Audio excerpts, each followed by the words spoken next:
Hi, I'm Michael Josh, and you're watching Gadget Match. 2017 was an amazing year for us. We traveled to a lot of exotic places, met a lot of awesome people, and got our hands on a lot of great devices. But you know what else happened in 2017? We got this. This is the YouTube silver play button for surpassing 100,000 subscribers. And we're quickly closing in on 200,000. So we figured, what better time than to sit down, get to know each other, and answer some of your questions. Now, this first question comes from Riel Full Dark Poulsen. I hope I've got your name right, who asks, which phone is the best camera when in low light? How did you celebrate Christmas and New Year's Eve? Well, Riel, those are two questions. You might want to check out our head-to-head camera shootout. It's available on GadgetMatch.com. Personally, I think the Pixel 2 and the Samsung Galaxy Note 8 are pretty much head-to-head in terms of low-light photography. Now, to answer your second question, all of us went out and spent the holidays with our family and loved ones.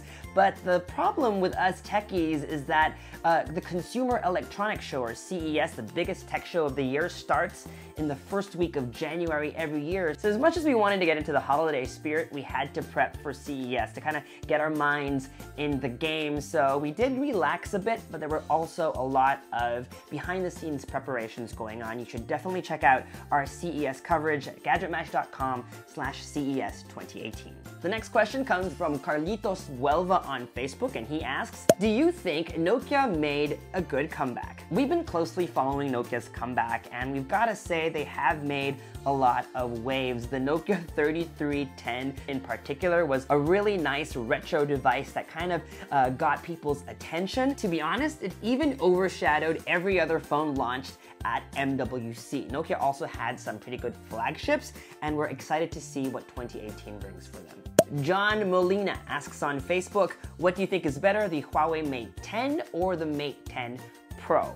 Personally, because I use it as one of my daily drivers, my answer is the Mate 10 Pro. I definitely think you should spend a little more to get that particular model. And if you're interested, we've just published our Mate 10 and Mate 10 Pro review. You can click over here to watch that, but not yet. Let's get to the rest of the video. Then Gelika on Facebook asks, of all the possible names to call your team, why Gadget Match? And aside from gadgets, if given the chance to review different things, what would it be and why? That's a really good question. When we set out to build Gadget Match, the premise was we wanted to help people find the right device to match their needs, to match their lifestyle. And we see Gadget Match almost like a dating service. You fill up a form, and then you get a list of people to date. In the same way, Gadget Match helps you pick out which of the 3 phones that you might want to consider when you're looking for a particular phone, and that also works for picking out a great laptop or a camera. And to answer your second question, which was also great, if I wasn't reviewing gadgets, I would love to be reviewing airlines and anything to do with travel and food. Vidi Fadilakbar asks, best earbuds under $50? I'm currently rocking Apple's AirPods, but they're not $50, and unfortunately we don't review a lot of headphones or earphones or earbuds on Gadget Match. We hope to change that this year. But recently, Isa actually wrote an article about the Meizu EP52. You should definitely check it out. Rob Plegaria on Facebook asks, hi Gadget Match, please review #RazorPhone. I promise this is in the works. Christopher Amorganda on Facebook asks, AI or S Pen? And I'm sure the deeper question is Huawei Mate 10 Pro or Galaxy Note 8. But my answer, what about AI on the S Pen? Who knows? Maybe on the Note 9? Juniel Marie Chan, what do you think of the Samsung Galaxy A8 2018? First impressions, I really do like the phone. It has a lot to offer, but it may be a bit on the expensive side. I actually think the Note FE might be a better choice at that price point. Having said that, our full thoughts are coming out really soon. A review should be expected. @Cyron on Twitter asks, what do you think will be the future of smartphone design, maybe 5 or 10 years from now? Will there even be smartphones in 10 years? We have time for just one more question, and this is a question that we get a lot. Basically, how do we edit our videos?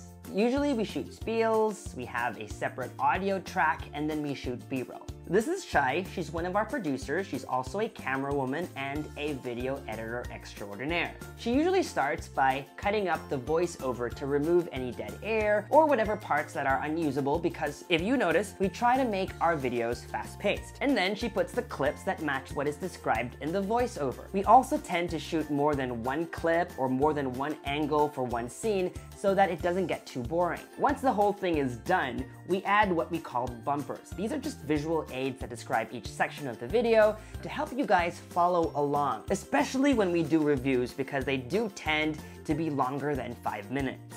Another thing that Chai adds are graphical elements, some visual cues, as well as some sound effects. For this, we use a service called Storyblocks. I think they're about $149 a year. And for that, we get access to sound effects, background music, animations, moving backgrounds, and sometimes even stock footage. Just as a disclaimer, Storyblocks is sponsoring this video, but I do want you to know that even before this, we've actually been using the service ever since GadgetMatch began.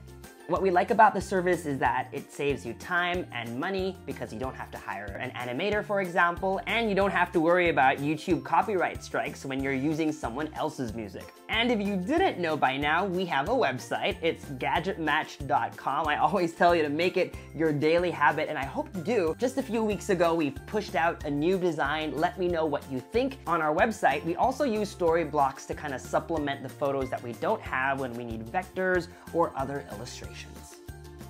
And that was another episode of Ask GadgetMatch. We should really be doing this more often. Let me know what you think by leaving me a message in the comments section below. For more gadget videos, make sure to subscribe to our YouTube channel, like our Facebook page, follow GadgetMatch on social media, and make GadgetMatch.com your daily habit. Until the next video. Happy New Year, everyone. I'm Michael Josh. Thanks for dropping by.